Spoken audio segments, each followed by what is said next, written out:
Bueno, como sabéis, si seguís toda la información que se publica en las redes sociales y también en medios de comunicación, Clec Festival tiene un compromiso con el medio ambiente y con fomentar la sostenibilidad. Y muchas de las charlas, tanto las del año pasado como algunas de este año, ruedan alrededor de los conceptos de sostenibilidad. ¿Qué podemos hacer como humanidad para cargarnos el planeta? Ya está claro que lo sabemos hacer muy bien, pero ¿qué cosas podemos hacer para que entre todos podamos evitar la catástrofe que parece ser que algunos nos vamos a librar por edad, pero muchos de los que estáis aquí seguramente la viváis? Hay que ponerse muy dramáticos cuando se habla de esto porque realmente es algo muy serio. En ese sentido, en la segunda charla, lo que queremos es navegar, nunca mejor dicho, en el mundo de las inundaciones, en este caso de Flood and Human Imagination. Es una charla que nos va a dar Alexey y Timbul y que a los valencianos nos toca muy de cerca porque dentro de nada, dentro de unos días, cumpliremos un año de la fatídica Dana que se llevó a 229 personas y que dejó innumerables daños, no solo materiales, sino psicológicos para toda la vida de muchísimas personas.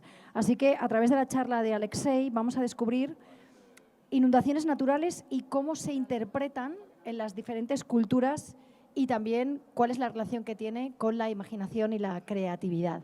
Vamos a darle un aplauso muy fuerte a Alexey Timbul. Adelante. I will speak in English because it's an international festival, so I'm the English part of it. My name is Alexey Timbul. I'm a fashion writer. I've been working in fashion industry as a writer for about 15 years. I also teach fashion writing at the International Fashion Academy in Paris and also at the fashion journalism program at the Academy of Art University in San Francisco. And today I thought to try to bridge several subjects together. First, we have a great question for the festival. What the fuck is fashion? I think it's a great question. But I think implied in today's edition also is what the fuck is climate change? Yes, we're trying to understand these two concepts, and I thought to try to bring them together in this short talk. I am dressed very fashionably for you, but it's part of me asking myself, what the fuck is fashion for me? So what I am wearing today to my talk about the floods and the human imagination is a race shirt from a run that I did in Massanassa, the Gran Fondo de Massanassa, 15K, earlier this year. And part of the route went through the fields, the huerta of Massanassa, that in the north part of Albufera, that was completely wiped out by the Dana of last year. And to be able to wear the shirt and be a runner in that fields was very important for me. It felt like to be part of celebrating the return of life to that part of the Valencia. So T-shirts, running T-shirts, it's also part of fashion because fashion, in the end, it's a form how we recognize each other. It's a way to form community. It's a way to communicate something about each other. And when I'm running and I'm wearing a shirt and I see someone else run in a park and they have the same shirt, it's very like, oh, okay, I know you, you know me, we did the same run. Yes, us and 1,000 other people, but it's a fashion item that creates connection. So I'm wearing this as a fashion statement in support of the victims of Dana and in support of life returning and creativity returning to Valencia and the areas that are affected by it. So today I want to talk to us about the history of floods and the creative expression that humans have used to process floods. Of course, floods, let's say, we are made of water, yes? By different estimates, we are anywhere between 50 and 80% water, depending on what organ we're talking about. So evolution on Earth also came out of the oceans, so we're inextricably linked to water. Average human cannot survive more than 3 days without hydration. So as the joke goes, we're basically plants with ambitions, yes? So it's important to know that we have suffered floods throughout human history. It's actually part of the creation myth in a lot of cultures. In fact, there is no continent, there is no indigenous culture on Earth that does not have a flood myth. So most cultures around the world have some version of the Great Flood coming at some point to reset the society or to reset history. So I will start, is this right? Yes. So I will start with this painting by Leonardo da Vinci, his Deluge drawings from the 16th century. This was one of the last works that he did, the series of paintings of the floods. And that was at a later point in his career when he became disappointed with the Renaissance, and that Renaissance in Italy did not deliver on the promise of sort of making life better for everyone, that the progress of art and science was not moving as quickly as Leonardo da Vinci would have wanted. So some of his last works were very pessimistic, and he chose the metaphor of the flood. And inside those drawings, he put entire cities and armies and kings and basically the entire world just being swept up because he wished for a reset. He felt that the Renaissance was not delivering on the promise of a better future. And it's a sentiment that we can share even now. I think there's a lot of promises that culturally or socially we feel we haven't been lived up to. So I like starting with these paintings because Leonardo da Vinci was a pivotal figure between sort of making art accessible to the people and trying to make art also useful to the people. But we'll time travel a little bit. This next image is from Egypt. Egyptian civilization basically owes its ebb and flow to the floods of the Nile. The Nile River would flood and bring all this fertile sediment that gave rise to one of the greatest cultures on Earth. In fact, the Egyptian calendar only had 3 seasons: flood, growth, and harvest. The year was broken into these 3 parts. Their Egyptian names were Ahmed, Peret, and Shemu. And this image here is Hapi, the god that was in charge of the Nile River and the floods, usually shown as 2 entities holding the upper and the lower Nile together. So from early on, some of the earliest, greatest civilizations on Earth were linked in their own imagination to the tidal pool of the waters, to the floods that would come, and understanding that with the flood comes something else. There comes a promise of a better tomorrow, a better culture, more fertile land. Next, we'll time travel from the Nile River to the Euphrates in the Middle East. And in that part of the world has the oldest recorded, in written form, the recorded epic flood. And it comes from the Epic of Gilgamesh, which is about 2,000 years before Christ.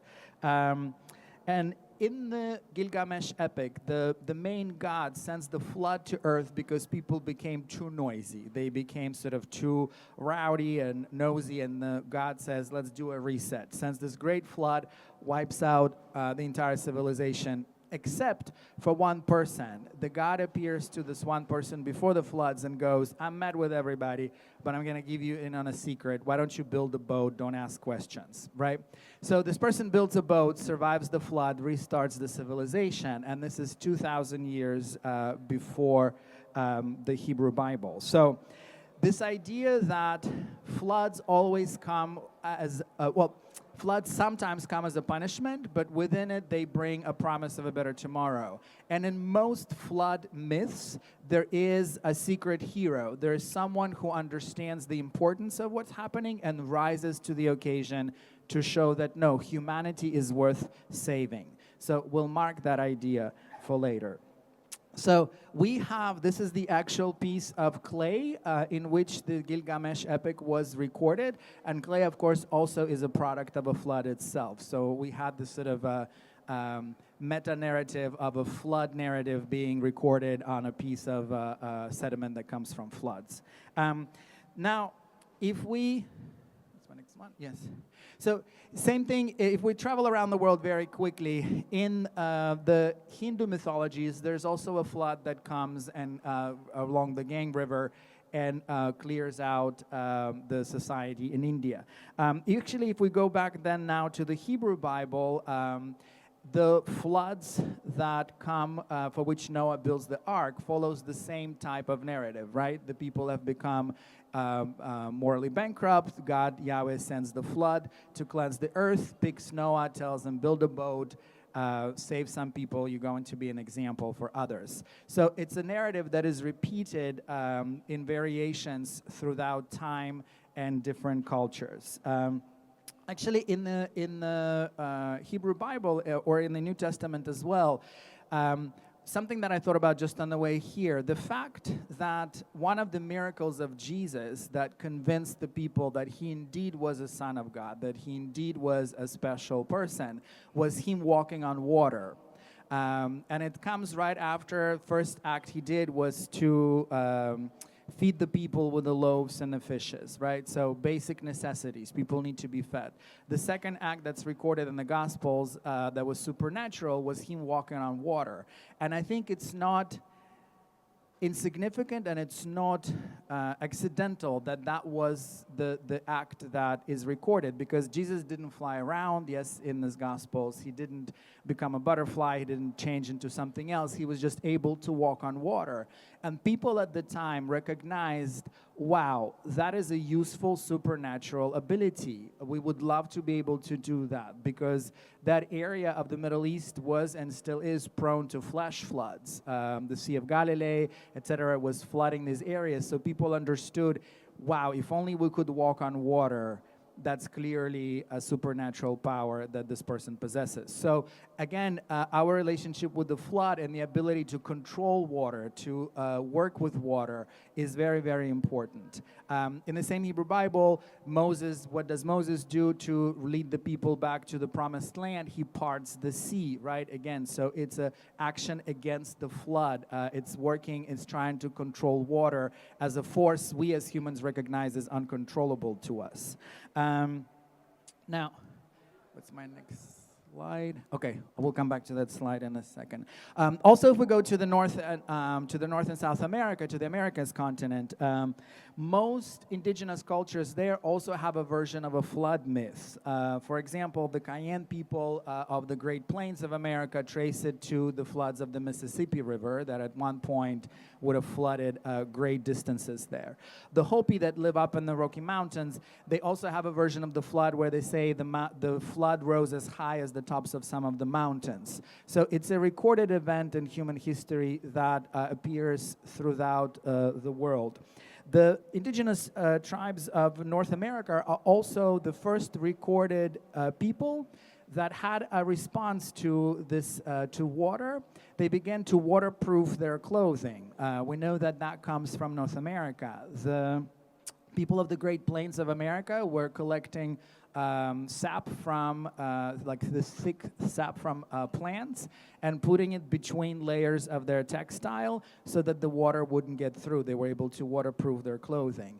And in the polar regions of North America, the indigenous peoples were using the intestines of the whales and other large mammals to waterproof their clothing as well, putting it between two pieces of textile, which essentially is what we do now, just with Gore-Tex and other kinds of waterproof materials. So floods and our need to be able to survive the water has driven innovation since the indigenous times on.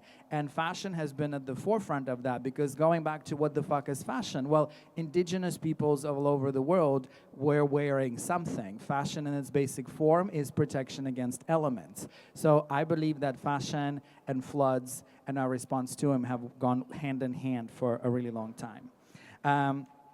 We'll come back to Europe now. Is that? Yes. So these two paintings comes from the Netherlands. They document the St. Elizabeth Day flood in 1421. The artist who painted these paintings, their name is lost to time, but people have preserved the paintings themselves because they tell an important story. The Netherlands, or País Basque,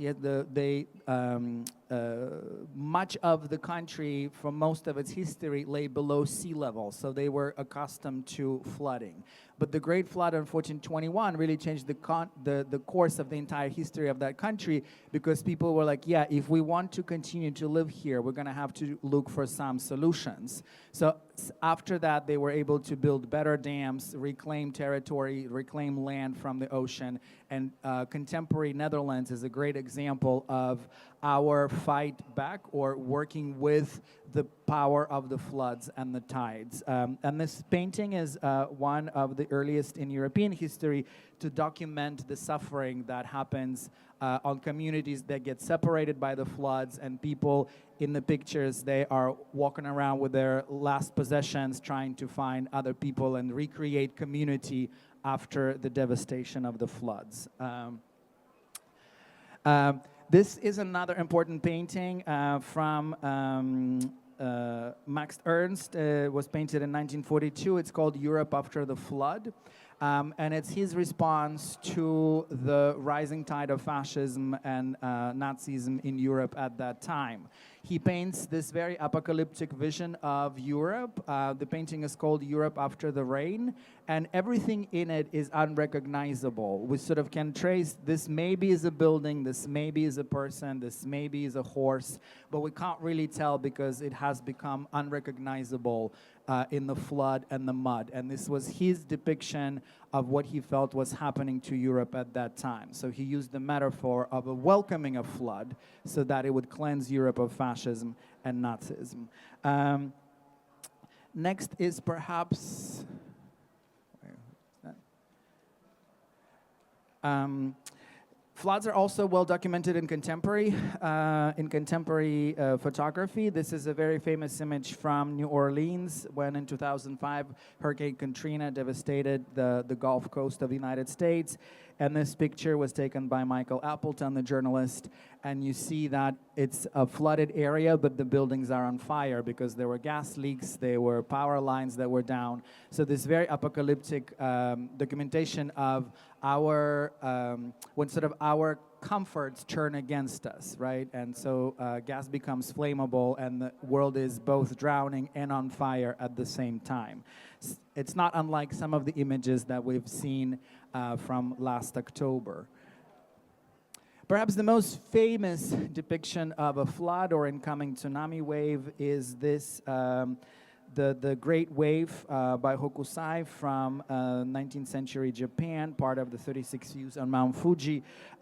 It's a very famous image, has been recreated in a million magnets and t-shirts and tote bags, sort of a very, very recognizable immediately image. I have a friend who has a tattoo like that. I always go, why? But there you are. So, now, the image is powerful because it not only speaks to the awe of the force of nature, sort of this incoming wave, and there's nothing that we can be done. But at the same time, in it, we see people on boats, and we can relate to their bravery, to the desire and willingness to do whatever it takes to survive a flood, to see some sort of next chapter. So that's the power of this painting, because it not only shows the devastation, but also the promise of survival is within the image itself. I can't see anything. Oh, so next is a couple images going to be from Hollywood that probably we're more familiar with. This is from 2012, a film that ends with a great wave sweeping over Tibet. And the last image we see in the film is this monk seeing the wave coming his way. This is an image from The Day After Tomorrow, the film with Jake Gyllenhaal in it, where it's the end of the world, climate change, and one of the last images there is tsunami sweeping through. And then this is Geostorm, another film that deals with controlled climate change. They have satellites that control the weather, and then they go rogue, and we end up with these gigantic tsunami waves. And so Hollywood really loves that. And as audience, if we don't have immediately PTSD from a flood we survived, the audience likes the thrill of it because we recognize the immense power and powerlessness of it, and it makes the survival of the characters that much more appealing to us. The Great Wave, now we're moving into the fashion a little bit. So the Great Wave painting itself, there it is, has inspired countless designers, including an entire collection by John Galliano for Dior, where he just took that one painting and reimagined it in various ways, over 30 looks, all inspired by that one painting. So fashion designers are part of the people that get to think about the elements, not just in waterproofing, but also creatively transform our anxiety about floods, our desire for survival, the beauty of and the power of nature, and transform it into clothing. So that's one example. Another quick example would be the Winter 2020 show by Balenciaga, for which they took Cité du Cinéma in Paris and they submerged that movie theater. So all the models walked on water. And the audience sat on half-sunken seats, partially suspended into water as well. And it was a great statement on climate change and a show that came in a time of COVID. It really, I think, will go down in history as one of the greatest fashion shows ever mounted. But maybe tonight something else will happen that will be even greater. We don't know. But until today, that to me is one of the greatest fashion shows ever mounted because it directly tapped into this relationship we have with the coming water. We understand we're powerless over it, but it also holds a promise of survival and life in it. Now, this is brings us now to last year, the events of last October, and the dawn of floods in Valencia. On the image there, we have two maps, a satellite map before October 29th and a satellite map after, so we can see the immense zone of devastation there. And I wanted to bring us to the question of how Valencia has begun, and how the artists of Valencia have begun to translate and transform the experience, the trauma of Dana, into a creative impulse so that survivors can find that better day and maybe we can build that better society. First of all, Valencia already has experience with taking tragedy of a flood and reimagining itself in creative ways. The floods of 1957 that gave way to the Turia River becoming a park and the City of Arts and Sciences is that promise of a better tomorrow that Valencians delivered on the back of a devastating flood. So taking a tragedy and imagining a better world and using it as an example of transformation. We are literally living it right now all together by being in this space that was reclaimed from the river. But to the October floods, you know how I mentioned in the beginning that all flood narratives have that secret hero that rises to the occasion and kind of a save the world is worth saving the world for? Well, Valencian flood myth of last year also has that hero, and it's the collective volunteer. Because what we saw last year is thousands and thousands of secret heroes rising to the occasion and walking across the river to help others. And a creative output of that was we saw a lot of the small fires of the Fires Festival last March, or this March, dealt in a creative way with the frustrations of Dana, of the government response, of the people's response to it, but also as a celebration of the person of volunteers. And the The fire that was saved for the Museum of Fire is this work by Mario Perez that came from the fire of Duc de Gaeta, Pobla de Farnals, and it received over 12,000 votes. So it was the people that chose it to be saved from the burning, and it's a fire that documents the bridge of solidarity, right? The bridge that connected two sides of the city that people would cross over back and forth. So this sculpture rotates, and it's the volunteers going each way, trying to help each other and the people. So this is a creative impression of the events we lived through, but it also follows that same myth narrative. These are the heroes that rise to the occasion and show, no, the world is worth saving. Even in the face of the government collapse, even in the face of tragedy, there are people that are worth saving, and we are those people. Another example would be this great music project. So it comes from Paiporta, and the musician Nestor Calderer there, he saw his own piano, his own grand piano, get washed out of his house by the incoming floods, and the piano was lost for a few days. And then he found it intact but completely covered in mud and submerged in mud. And he was able to reclaim it from the mud, but you see the piano there in the middle.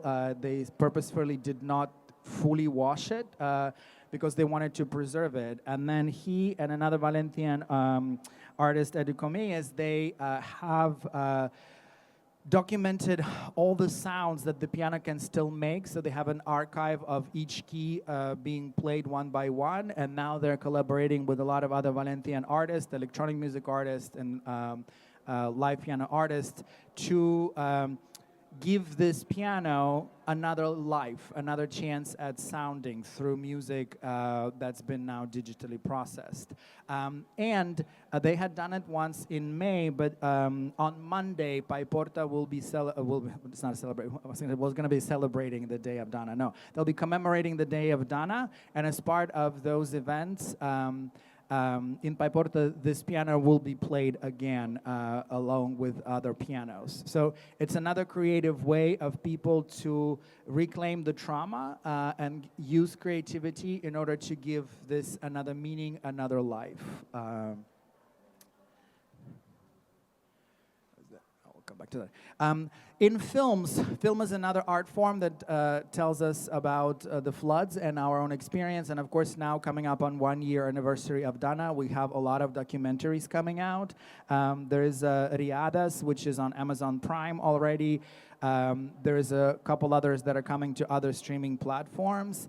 And then there's also a film that came out earlier this spring called, just a second. Oh, no, it's over there.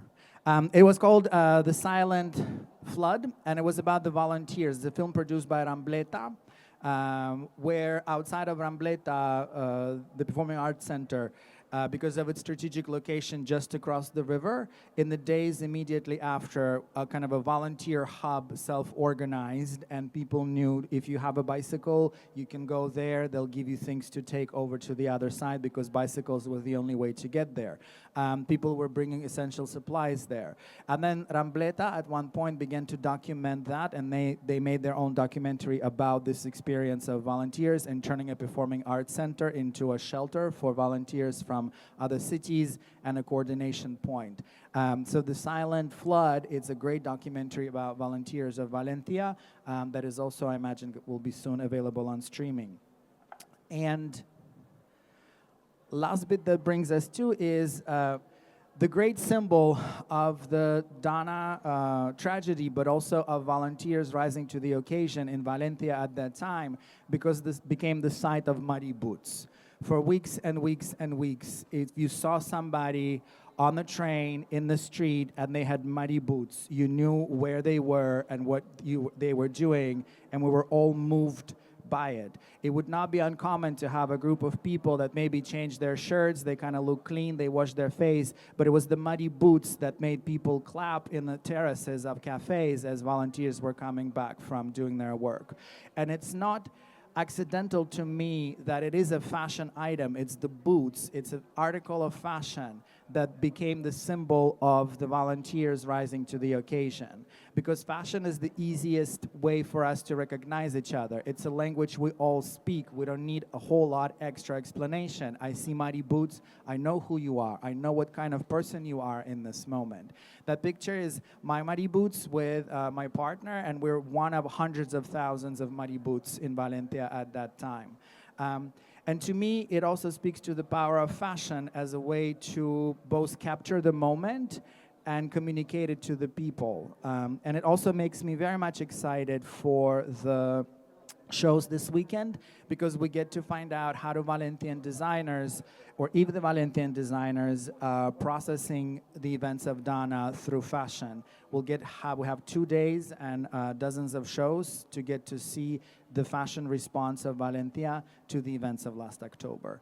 And I think that we're very fortunate to have this opportunity, because to me, Valencia is a very special city that has learned to do this once and is teaching the world again how to do it again. In the face of collapse of government structures, in the face of adversity, Valencian people using their creativity and their muddy boots are rising to the occasion and teaching us how to survive the floods. So I'm very excited for the shows, and I look forward to seeing the fashion response. Thank you very much.